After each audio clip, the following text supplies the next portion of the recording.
Okay, hello everybody. Welcome to Korean Atlanta Mentorship. So, one of the things that I like to talk about is that it's really not that hard to beat most people.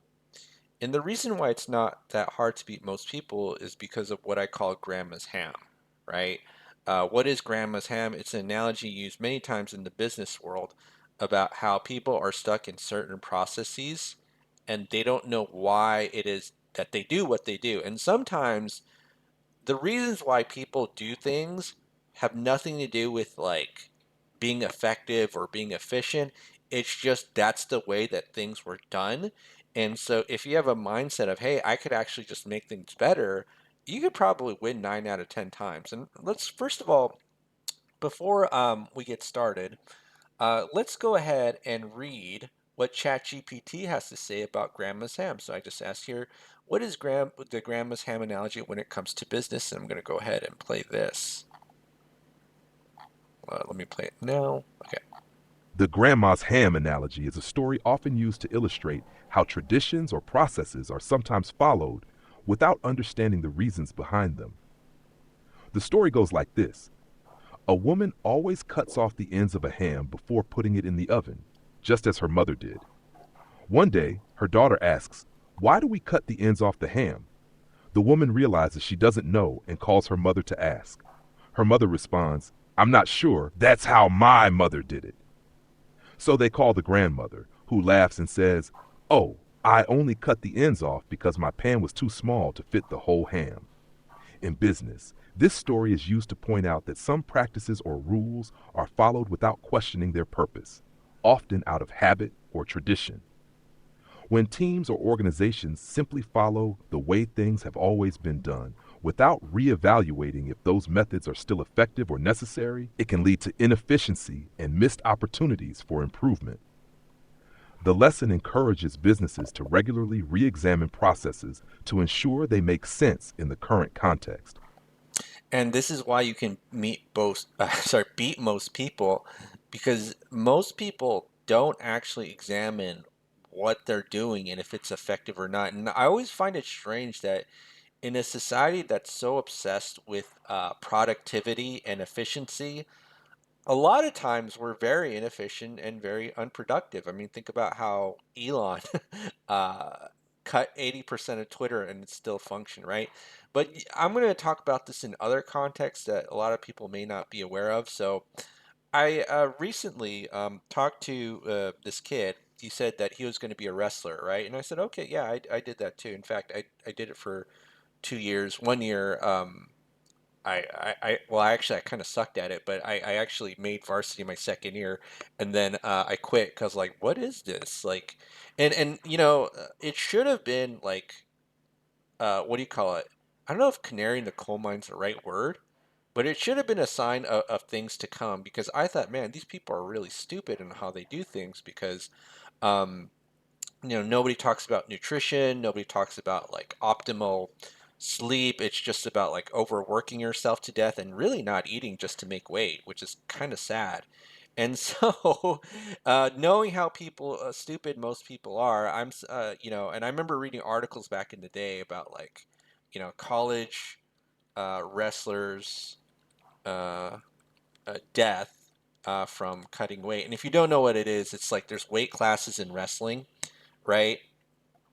And in 97, there was this article about how 3 people died from heat strokes, kidney failures, cardiac arrest because, there's like weight classes. So the quote theory is that if you don't eat and you lose like 10 pounds before a match, you're somehow actually going to get better.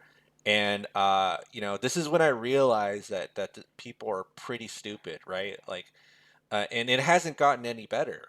Like, this is why, because of grandma's ham, you can actually beat most people, right? And this is not to kind of downplay like their deaths, which is really serious. But my thing is this, like, if death doesn't like discourage you from doing what it is that you're doing, then what will, right? And so, this is in 1997. These 3 people died from doing these insane things. Okay, And then, there's all these articles and stuff. Wrestling rules are changed after three athletes die, um, right? And then in 2020, I think it was 2020. Let me just see yeah, 2023. So, all right, so this is the articles in 2023. Grant Brace, 20, who was a student at the University of Cumberland in Kentucky, died after a wrestling practice in 2020. Okay? And guess how much the university had to pay because their coaches are morons? $14 million. 14 million, right?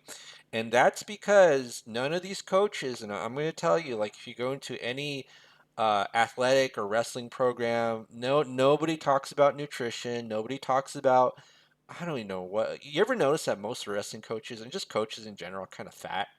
You ever notice that? Like the coach who's really fit, and again, I'm not saying the coach has to be like the most skilled like player out of all of them, but most of them don't even know what's like from up and down, so they just kind of do things like grandma's ham because it was the way that they were taught. And even if people die and even if they have to pay $14 million, nobody, like, people don't care. Like, that's how stupid most people are. And that's why, like, every time I step outside of my house, um I always get disappointed that this is just the mindset of most people. It's really not hard to beat most people, right? Like, it's not, because I could just probably, if I had the time and the energy, I'd probably just run a wrestling team where the emphasis was on nutrition. You know what I mean? Like Tom Brady. What's like Tom Brady's secret to having such a long football career when the average like football career is like only a couple of years? And after people get out of the NFL, they most of them turn broke, right? So let's just do Tom Brady obsessed with nutrition, right? I think he is. Yeah, a chat with Tom Brady about his weird diet. Why Tom Brady's diet is absolutely absurd, right? And you have all these articles attacking him about like he's weird or he's absurd. But what is this? This is okay? Like, you know what I mean? Like $14 million for someone to die because your coaching practices are antiquated, right? And this is 2020, so this isn't like the 90s or the 80s. And a lot of the practices that you see in the business world, in sports, in many places are just like, whoa, this is how things used to be done. I mean, think about how long we've had the internet and how remote work is like just this new thing because everybody was forced to stay home. That is like the craziest thing that nobody ever thought like, hey, I shouldn't be stuck in traffic for 1 to 2 hours every single day of my life. But it's funny how a society that's so obsessed with productivity and efficiency is so ineffective and unproductive, right? So I'll just kind of read this article a little bit more. So the amount of money paid clearly sends a message about the level of wrongdoing not only by the coaches but the university itself. Okay, so let me scroll down. Um, so I think there says his family's lawsuit said that the doctors had prescribed Adderall to Mr. Brace to treat his ADHD and narcolepsy, and said that while using the drug, it was critical that he stay hydrated. The university has said accommodations will be made for his hydration needs and medical condition, according to the suit. On August 31st, the school's wrestling team started practice by running on a track they were told to sprint up and down Punishment Hill, a steep incline, 7 times, according to the suit. The temperature reached a high 83, so during the sprints, Mr. Bray stopped, said he was exhausted. A coach responded by saying he was kicked off the team and shirt to the wrestling room. Mr. Bray said start to sprint again, but then said he couldn't continue. And then he laid on the wrestling mat begging for water. And then the coach yelled at students who tried to help them. His mental health deteriorated. And then 45 minutes later, he collapsed. Like, I don't even know what to say. I mean, you think, like, I'm telling you, you can beat most people because most people are this stupid. 14 million because you won't do things right. Like, you literally paid out 14 million because you hired people, and vast majority of people are like this. The vast majority of people, and nobody cares, right? You gotta have like there's a reason why the Tom Brady's. It's very hard to be a Tom Brady because you're gonna be attacked for doing things the right way. I mean, GQ magazine 2016, Weird Diet, Men's Health. Diet is absolutely absurd. I mean, avoids white sugar, white flour. You know, I don't know about eggplant, tomatoes, and fruit, but I like to eat tomatoes and fruit. But maybe the white sugar, that's a good idea.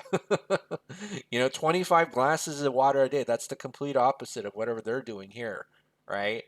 So it's grandma's ham. It really is. This is why you can beat most people. But most people just won't question things and do things better. They can't do it. It's literally against their programming. Like this is why most people are like agents in the Matrix, right? Okay, well, hopefully you learned something today and you learned why you can do things most people like. You can do things better than most people. It's not that hard. The hard part is the criticism that comes from doing things better than most people, which is why most people can't do it. Like me, I don't really care what anybody thinks, right? To a certain fault, even like I would even admit that. But you can beat most people. Most people just criticize you, right?